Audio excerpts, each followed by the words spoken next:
KB in the bay going crazy. Put peace on the hood, Mercedes. Young boys letting off 80. Leaning next to a DR like Haiti. This ain't no Porter, no Bailey. No internet clown gon' play me. Money ain't never gon' make me. I can win with a couple bucks like Brady. HGA baby, you cannot shame me. What they gon' pay me to shut my mouth? Ain't gotta okay me, then they gon' save me. I'm finna stay free on the house. Yeah. So in one sense, I am saying that white culture is bad, but it's important to understand what white is and what that term means, because I'm not talking about people who identify or identified in as white within our racialized society. Right. Those people have a culture beyond whiteness. Whiteness is this overarching force of racial superiority and racial prioritization that is used to oppress and silence some groups within a racial caste and elevate and promote others. And so a white person from Texas has two opposing cultures that are at work at the same time.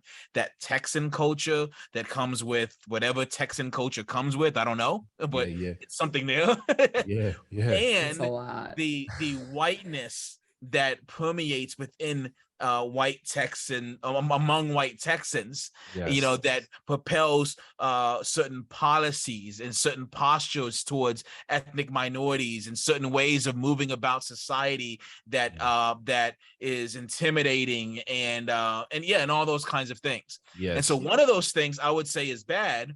The other one of those things can be actually champion and say, hey, this is a cultural expression based upon the region of the world that I'm in, based upon various heritages. And so there's a difference between a white person and a culture that they have based upon their upbringing and everything else versus white culture, which is this dark cloud that has hovered over the West for centuries upon centuries, raining down enslavement and Jim Crow and police brutality and all these other kinds of things. So with all that being said, let me move on real quick to talking about these categories as it relates to, say, marriage, because the Bible says that marriage is supposed to be a reflection of Christ in the church. And when we look at Revelation 7:9, one of the things that we see there is that all the nations, all the people groups, all the ethnicities of the world are together in unity, despite the diversity, worshiping the King of Kings. And that is actually one of the greatest examples of the redemptive work of Christ, that the chasm that exists between all the peoples of the earth because of sin is reconciled on the last day. And so now there is the perfect display of unity even in the midst of diversity because of the power of the redemptive plan of God. So that is the pinnacle of the church, and in all its glory is that unity. With that being said, a transcultural marriage can be an amazing and awesome display of the glory of God.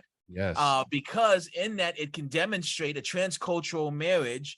And again, I'm using that language rather than I'm going to come to the interracial. A transcultural marriage can demonstrate unity in the midst of diversity. Here are two diverse people with diverse backgrounds and diverse cultures who are coming together in unity and displaying to the watching world the light of Christ, in that despite their differences, they are unified in the beauty of and the glory of what their ethnic distinctions represent.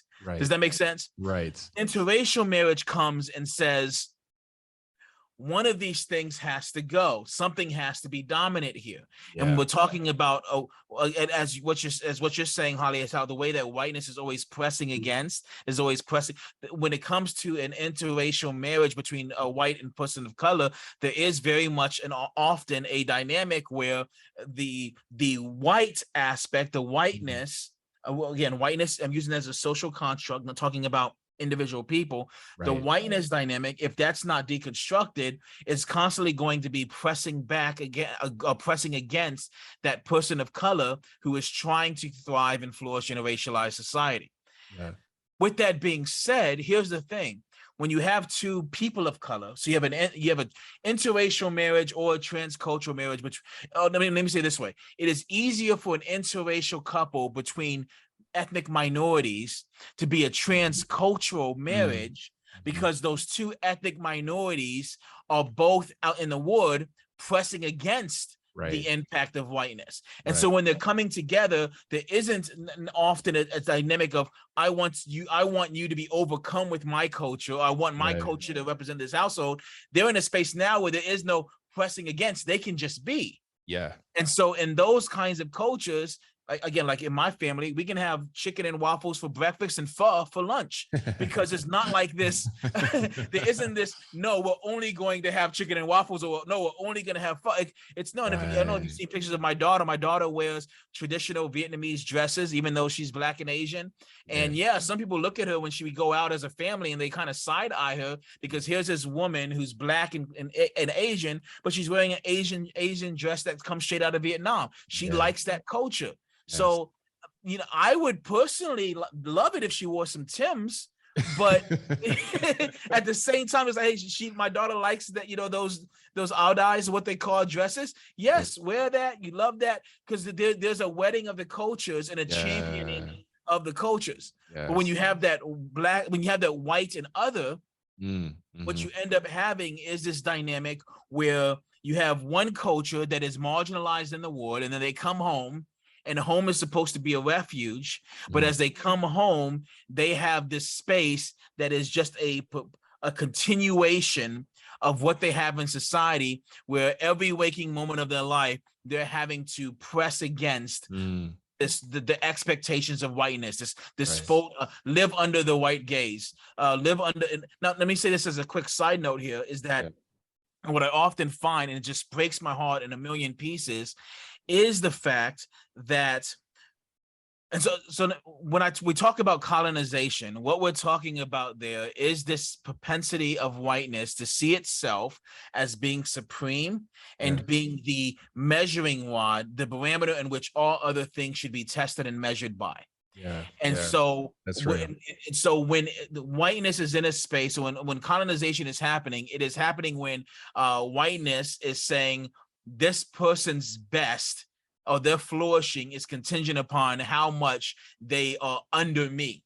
I am the best thing for them, submitting to my priorities, my ambitions, my desires, my supremacy is what's best for them. And what happens in a marriage, which is just utterly breaks my heart, is when spouses are living in this state. And it's, to be frank, it's in this dynamic that I'm speaking of, it's largely women of color living married to a white man, or in this space where their entire life, outside they're having the code switch, but then inside the home, in their most intimate relationship, they are having to submit to a dynamic of colonization, where their spouse, they're living under the white gaze, but this the white gaze of their lover, of their covenant partner.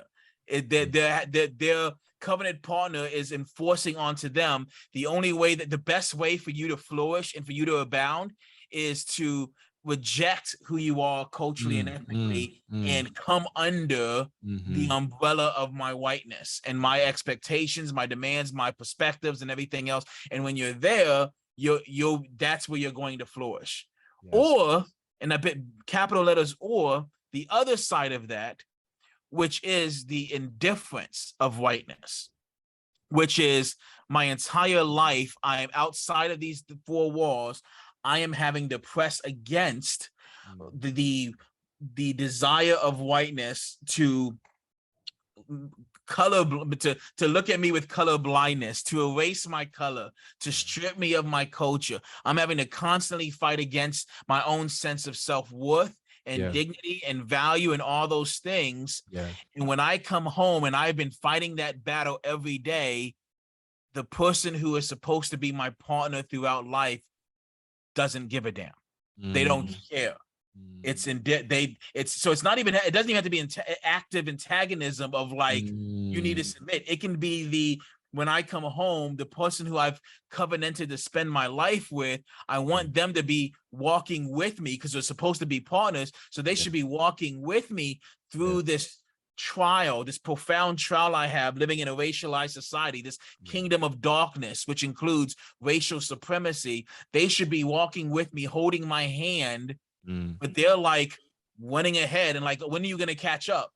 Without any regard for the weights that I'm carrying on my shoulders, on my arms, my legs, or anything else. They're just like, hurry up, run faster, stop complaining, you know, et cetera, et cetera. So it's both of those things. It's not just the active antagonism or expectation that a spouse of color will submit under the white culture.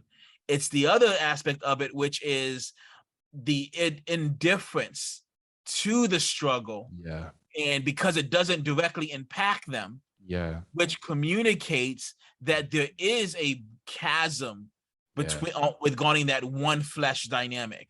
Because if I'm your spouse, and if we're supposed to be one flesh, and this is the burden that I'm having to carry, living in this kingdom of darkness, surrounded by racial antagonism and racial oppression, how can it not affect you? Unless, I mean, I'm going to be blunt here, the only dynamic in which you see us as one flesh is when you're using my body for your sexual gratification. So the only sense in which we are one flesh is when I'm giving you sex, not when I am suffering under the weight and oppression of white supremacy. That then it's like, no, we're separate flesh at that point.